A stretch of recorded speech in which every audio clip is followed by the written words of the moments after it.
তুমি আসো না।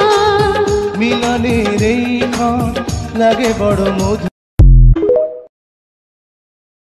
তুমি গ্রেফতার হয়ে গেছো আমার দুটি চোখের তারায়, আর জামিন পাবে না গো কোনো মতে কোনো ধারায়।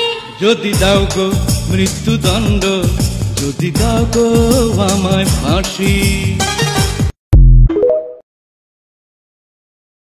যতখানি নিজের আমি তারও বেশি তোর, সবার থেকে তোর অধিকার বেশি আমার উপর।